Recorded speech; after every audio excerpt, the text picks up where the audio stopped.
संपूर्ण जम्मू कश्मीर का विलय भारत में हुआ है। जम्मू कश्मीर के राजा सर हरि सिंह और भारत के प्रतिनिधि बीपी मेनन के बीच यह समझौता का आधार है।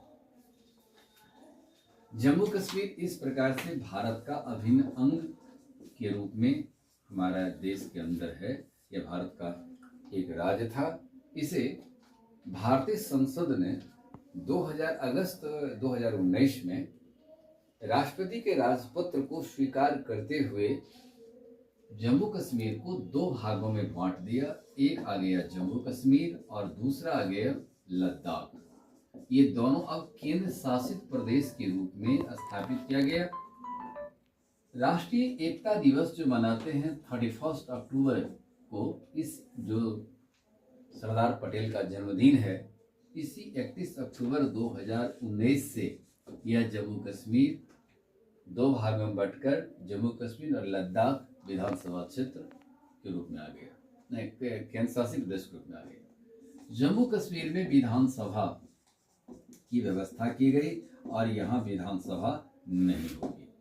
जम्मू कश्मीर के प्रधान को उपराज्यपाल कहा जाता है। लद्दाख में भी यही एक कार्यकारी पदाधिकारी रूप में उपराज्यपाल की व्यवस्था की गई है, जो वहाँ के प्रशासक कहलाते हैं। अब यहाँ पर शासन एक्ट 239 के तहत केंद्र शासित प्रदेश के रूप में किए जाते हैं। केंद्र शासित प्रदेश से प्रशासन की जिम्मेदारी राष्ट्रपति की होती है। जैसे दिल्ली प्रशासन है, ठीक उसी प्रकार से जम्मू कश्मीर में होगी। जम्मू कश्मीर के पुलिस पर अब केंद्र सरकार का अधिकार हो गया। अब केंद्र सरकार इसको अधिकार का इस्तेमाल करती है। जम्मू कश्मीर की पूरी सुरक्षात्मक व्यवस्था और आंतरिक व्यवस्था का अब पूरा उत्तरदायित्व केंद्र सरकार का अधीन है। जम्मू कश्मीर वो केंद्र शासित प्रदेश क्यों बनाया गया? इसके 3 मूल कारण था। आतंकवादी गतिविधि भारत में लगातार बढ़ रहा था। निवेश की दर में जो वृद्धि होना चाहिए तो वृद्धि नहीं हो रहा था। जम्मू कश्मीर को भारत का स्वर्ग कहा जाता है, ये स्विट्जरलैंड कहा जाता है। प्रकृति ने बड़े ही सौंदर्यता के साथ इसका निर्माण कार्य किया है। स्वास्थ्य के दृष्टिकोण से भी बेहतर है। सेब की खेती के लिए यह प्रसिद्ध जाने जाते हैं। इसके उत्पाद से बहुत बड़े होते हैं। जो भारत इसको विदेश में भेजती है तो विदेशी मुद्रा का भी प्राप्ति होती है। इस सेब के सेवन से व्यक्ति इतना स्वस्थ हो सकता है कि डॉक्टर के पास नहीं जाएगा। अब सवाल इस तमाम बात के बाद है, क्लाइमेट भी उसके अपूर्व है। यहाँ पर रहने वाले लोग की स्वास्थ्य बेहतर है। स्वास्थ्य लाभ के दृष्टिकोण से आप जम्मू कश्मीर में प्रवास कर सकते हैं। लेकिन इस जम्मू कश्मीर में हम रह नहीं सकते थे, हमें अधिकार नहीं मिलता था। आज ये केंद्र शासित प्रदेश के रूप में जब से अस्तित्व में आया, कोई भी भारतीय जम्मू कश्मीर में रह सकती है। संसद ने इसमें प्रावधान बनाया कि जम्मू कश्मीर में विधानसभा होगी, यह 5 वर्ष कार्यकाल होंगे, और लद्दाख में यह नहीं होगा, विधानसभा नहीं होगी।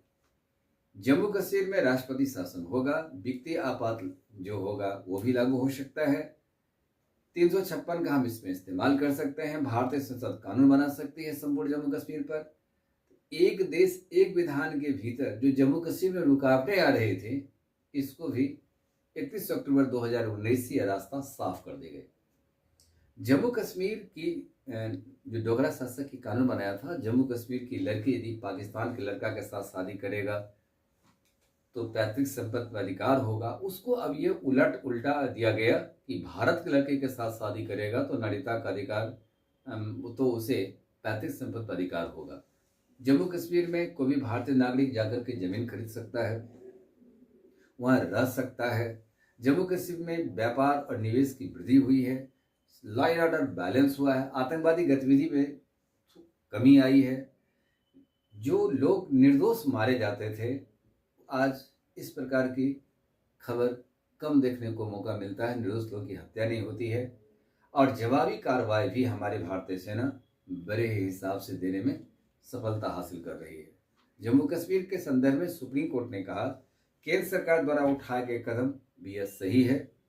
इसको उन्होंने सही माना है। 5 सदस्यीय खंडपीठ की जजमेंट है, जिस जजमेंट में सही मान ली गई।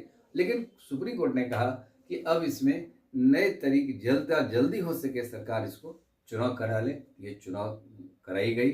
90 सदस्य विधानसभा फिलहाल वहाँ निर्वाचन हुआ, जिसमें उमर अब्दुल्ला नेशनल कॉन्फ्रेंस के ये चीफ, ये वहाँ के मुख्यमंत्री बने।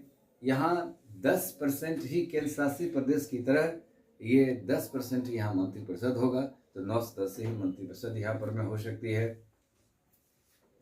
अब जम्मू कश्मीर में शांति और अमन की धाराएं बह रही है। G20 का जो कुछ सम्मेलन हुआ था वो जम्मू कश्मीर में भी हुआ था। यह रास्ता साफ कर दिया कि भारत की जो जम्मू कश्मीर है एक स्वर्ग के समान लौटे। भारतीय संसद इस दिशा में जो कदम उठाई वह सराहनीय है।